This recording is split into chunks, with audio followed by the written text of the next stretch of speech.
মানুহৰ জীৱনৰ লগত হেতালি খেলা আজিৰ অসমৰ এটা ঠাই সেই ঠাইত নিমিষতে হেৰাই যাব পাৰে আপোনাৰ মোৰ বহুতৰে প্ৰাণ যিহেতু সেই ঠাই ৰসহ্যজনক হৈ পৰিছে বহুতখিনি চৰ্চা কৰা স্বত্তেও সেই ঠাইখন কোনো মেৰামতি বা ঠিক কৰাৰ ব্যৱস্থা বৰ্তমান লোৱা নাই আজিৰ অসম বা ভাৰতত বহুতখিনি ৰাস্তা ঘাটবিলাক পকীকৰণ হোৱা দেখা গৈছে কিন্তু এই ঠাইত কিহৰ ৰসহ্যজনক আজিলৈকে আমি বুজিব পৰা নাই যি কি নহওক সেই ঠাই হৈছে শিৱসাগৰ জিলাৰ শিমলগুৰি চন্তক বিহুবৰ নাগিৰমাৰ পথ হয় সেই পথৰ কাষেদি যি ইলেক্ট্ৰিক পোল বা ৰাস্তাবিলাক আপোনালোকে দৃশ্য দেখিয়ে বুজা গৈছে যে কেনেধৰণৰ ৰাস্তা মই বিশেষ বহলাই নকলেও হ'ব চাগে বৰ্তমান চিপচিপীয়া বৰষুণত যি অৱস্থা হৈ আছে সেই ৰাস্তাবিলাকৰ বিষয়ে মই আপোনাক বিতংকে জনাব চেষ্টা কৰোঁ এটা কথা স্পষ্ট ক'ব চেষ্টা কৰোঁ যে এই বৰ্তমান এই পোলটা য'ত 90 ডিগ্ৰী থিয় হ'ব লাগে বৰ্তমান 60 বা 45 ডিগ্ৰী থিয় হৈ আছে এইটো হেমাহি আমাৰ গড়গাঁও বিজুলী বিভাগৰ SDO ছাৰক মই ইয়াৰ মাধ্যমত জনাব চেষ্টা কৰোঁ যে লগতে যোনবিলাকে এই ভিডিঅ'টো ৱাচ কৰি আছে কাইণ্ডলি এইটো শ্বেয়াৰ কৰিব নাপাহৰিব যিহেতু 90 ডিগ্ৰী ঠাইত আপোনাৰ 45 ডিগ্ৰী বা 60 থিয় হৈ থকা এই পোলডালৰ কাষেদি সৰু সৰু ল'ৰা ছোৱালী এই ৰাস্তাইদি যোৱা যায় ঠিক আছে বৰ্তমান বৰষুণত তিতি বহুতখিনি ল'ৰা ছোৱালী ইয়াত টাচ হৈ গুচি যায় য'ত মানে বডি আৰ্ট গ্ৰাউণ্ড হোৱাৰ সম্ভাৱনা আছে যদি বডি আৰ্ট হৈ গ্ৰাউণ্ড হৈ ল'ৰা ছোৱালীবিলাক ইয়াত যদি পৰি যায় বা কিবা মৃত্যু ঘটে তেতিয়াহে চাগে এডমিনিষ্ট্ৰেশ্যন বা প্ৰশাসন জাগি উঠিব নেকি মোৰ প্ৰশ্ন সেইটোৱে যে কিবা এটা ঘটনা হোৱাৰ পাছতেই ভাল বা ইউটিউবাৰ বা ফেচবুক বা কোনোবা ছ'চিয়েল মিডিয়াত সক্ৰিয় থকা মানুহবিলাক জাগি উঠিব নেকি সেই মৰা মানুহৰ ফটো ল'বলৈ এই ঘটনা হোৱাৰ আগতে যে আপোনালোকে সক্ৰিয় হৈ ইয়াৰ বিষয়ে কোনো পদক্ষেপ যদি নলয় ইয়াৰ দায়ী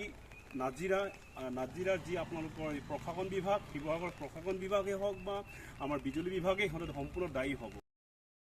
আৰু এই পোলটো হাউলি যোৱাৰ মেইন কাৰণ সেইটোৱে যে ডাঙৰ ডাঙৰ ডাম্পাৰ 12 চকা 10 চকা গাড়ীবিলাক এই পোলৰ কাষেদি অহা যোৱা কৰাৰ কাৰণে কোমল মাটি হৈ পৰাত সেই পোলডাল হাউলি যাব ধৰিছে বৰ্তমান টেম্পৰী ছিষ্টেমত যে কাষেদি যে গাড়ী যাব নোৱাৰে সেইটো ছিষ্টেমটো কৰিছে কিন্তু প্ৰশাসনে ইয়াৰ উচিত ব্যৱস্থা লোৱাটো অতিকৈ প্ৰয়োজন অন্যথা কাষেদি যদি গাড়ীবিলাক যদি গৈ থাকে তেন্তে সেই পোলডাল সম্পূৰ্ণভাৱে হাউলি যোৱাৰ সম্ভাৱনা আছে লগতে বহুত ডাঙৰ দুৰ্ঘটনা হোৱাৰ সম্ভাৱনা থাকিব সেই গতিকে প্ৰশাসনক মই এই ছ'চিয়েল মিডিয়াৰ মাধ্যমত মই এটা বিনম্ৰ অনুৰোধ জনাওঁ যে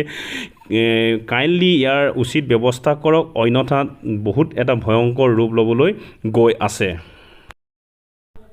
লগতে আৰু এটা কথা মই জনাব চেষ্টা কৰোঁ যে এই হাউলি থকা 440 পোলৰ কাষেদি 11 kV তিনিডাল তাঁৰ বৰ মানে ডেঞ্জাৰভাৱে এটা বিপদজনকভাৱে তিনিডাল তাঁৰ ওলমি আছে য'ত এজ পাৰ গুগলত ছাৰ্চ কৰাৰ SOP মতে এটা পোলৰ পৰা আনডাৰ পোলৰ ডিষ্টেঞ্চ 50 পৰা 70 মিটাৰ হ'ব লাগে কিন্তু এই এটা পোলৰ পৰা আনটো পোলৰ ডিষ্টেঞ্চ বৰ্তমান 250 পৰা 300 মিটাৰ পৰ্যন্ত দেখিবলৈ পোৱা গৈছে য'ত সেই তিনিডাল তাঁৰে ওলমি থকা ঘৰৰ চদৰ টিঙৰ ওপৰত ওলমি আছে এটা বহুতখিনি ডাঙৰ দুৰ্ঘটনা হোৱাৰ সম্ভাৱনা আছে এইখিনিতে মই